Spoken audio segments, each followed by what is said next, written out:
volta com o Jogo do Poder, hoje recebendo o senador Marcelo Crivella, do PRB, e contando com a participação do jornalista Luiz Eduardo Rezende. Senador, nós falávamos há pouco da participação da União como moderadora desse conflito. O senhor falou, inclusive, que foi designado o senador Guido Mantega para fazer o papel de conciliador, mas me parece que o ministro Mantega tem uma posição um pouco, no mínimo, conflituosa.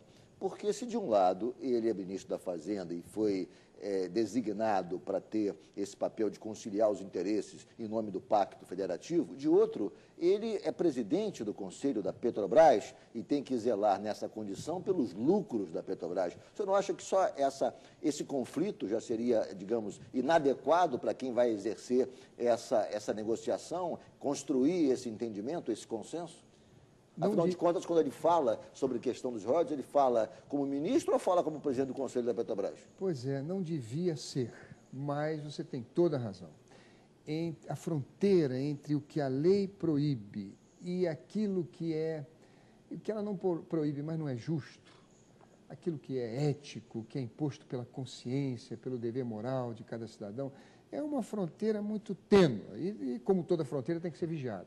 Aliás, bem disse Jesus, vigiai e orai, porque as pessoas são traídas pelas suas próprias paixões, não é? Pelas suas ambições. Ele lá teve uma postura muito conservadora, nós todos reclamamos e achávamos que, quer dizer, houve uma proposta do Dornelles de taxar as petroleiras, que aqui ganham muito pouco. Essa proposta, o governador Cabral defendeu com entusiasmo essa proposta, que na realidade faria uma correção das participações especiais. Quando elas foram criadas, o barril do petróleo custava $15, hoje dá mais de $100. Só essa correção já permitiria que um bom naco, uma boa fatia dos recursos contemplasse os estados não produtores. Isso teria aí o início da construção do consenso, do entendimento. No entanto, a Petrobras reagiu, o presidente da Petrobras disse que isso é quebra de contrato, reagiu com uma certa indignação, me parece também sem muito sentido, e a União, em certa medida, não se contrapôs a essa postura da Petrobras. Aí entra o que você a União, acabou de certa falar, maneira, Ricardo. ou seja, a União não se dispôs a dar mais, só abriu mão de 1,8 bilhão e, de certa maneira, não autorizou a Petrobras também a avançar nesse entendimento. Ou seja, ficou aí uma entra o que situação você acabou de complicada. falar, Ricardo, essa posição meio dúbia do ministro Mantega, que não era a pessoa adequada para conduzir essa negociação, tanto não era que conduziu mal e não resolveu nada, na verdade. Não chegou a um acordo, né? Não conseguiu chegar a um acordo. Fizemos 3 reuniões. Agora, é interessante, teve membros da bancada do Rio de Janeiro, da nossa bancada de deputados federais, que também achavam que não devia se taxar a Petrobras. Porque quando a gente fala em taxar as petroleiras, a gente está falando 95% a Petrobras. Essa guerra da divisão dos recursos entre nós, brasileiros, é uma coisa que me remete, sabe a quem? Aos americanos. Eles eram 13 províncias quando lutaram contra os ingleses e resolveram os federalistas fazerem uma união. Os que defendiam essa união diziam o seguinte: nós precisamos garantir uma união porque nós seremos, ao longo da nossa existência, alternadamente amigos e inimigos, dependendo dos nossos interesses, e as potências estrangeiras vão investir na nossa desunião. Então eles tiveram a visão de que o mais importante era a união.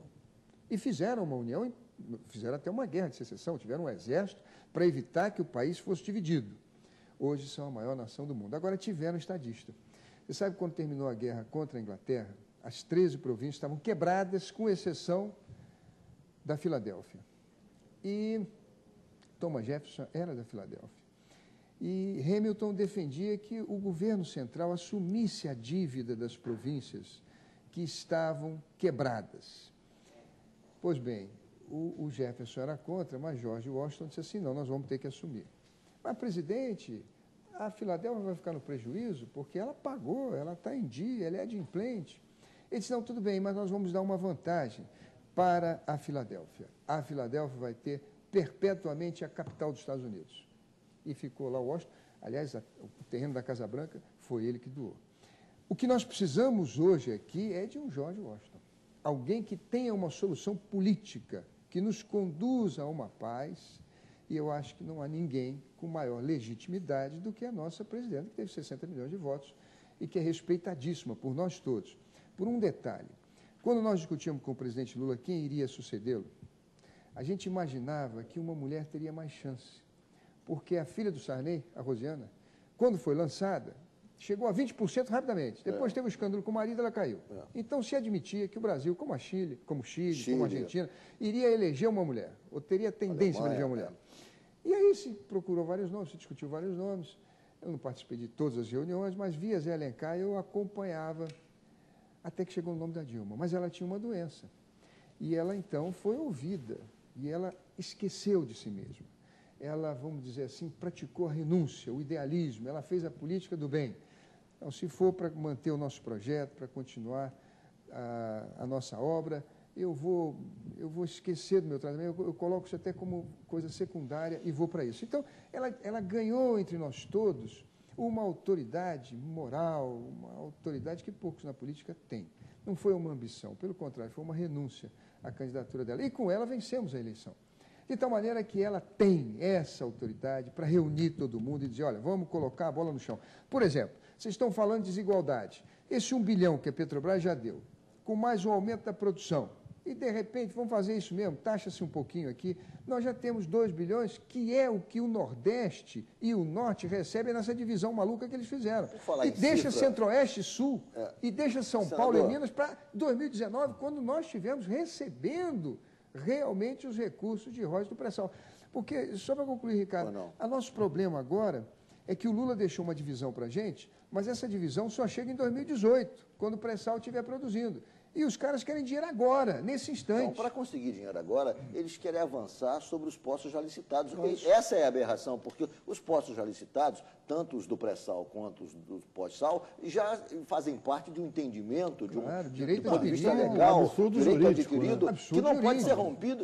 Isso sim é uma quebra de contrato. Eles têm lá as versões deles. Eles dizem que os royalties, segundo a Constituição, vão ser distribuídos de acordo com a lei. Então, se há de acordo com a lei pode ser mudada. Eles têm lá várias versões e consultaram muitos constitucionalistas. Agora, nenhum deles queria derrubar o veto do presidente Lula, porque ali não tinham firmeza. Apresentaram um novo projeto.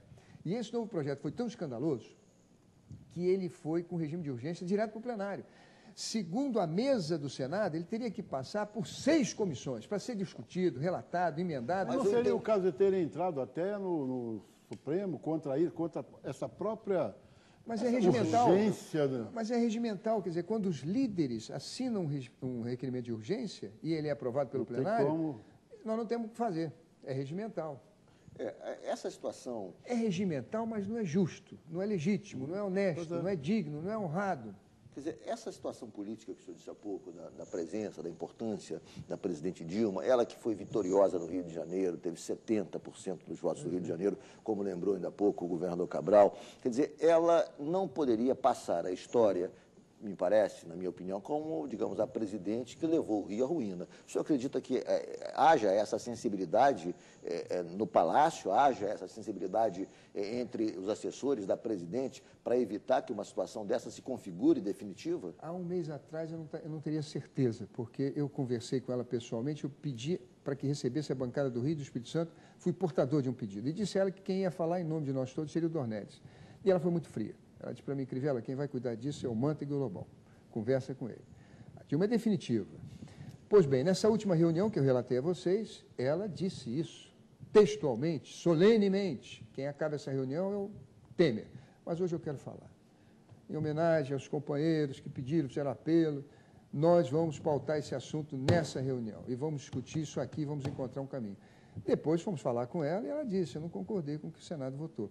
Havia, sim, uma desconfiança de nós todos, de que o governo federal estava por trás do Vital do Rego e por trás do senador do Piauí, porque a União aumentava seus recursos. Quer dizer, aquilo deve ter sido feito na Fazenda. Agora, o grande presidente Lula não se despediu de nós de mão fechada, se despediu de mão aberta. A divisão que ele fez era exatamente aquilo que nós achávamos justo. O princípio que presidiu a decisão do presidente Lula, do entendimento do presidente Lula com o governador Cabral, é de preservar o que o Rio tinha até agora. Não, e de preservar os postos do pré-sal licitados e os postos do pós-sal. Quer dizer, o pré-sal que está vindo aí, por essa divisão do Senado, nós perdemos tudo. Nós vamos ficar com 1,25% e 30%, que é o que cabe para os estados. 30% dos municípios a gente não participa, nem 40% da União. Eu vou fazer um rápido intervalo novamente. O Jogo do Poder volta em 1 minuto. Hoje entrevistando o senador Marcelo Crivella, do PRB.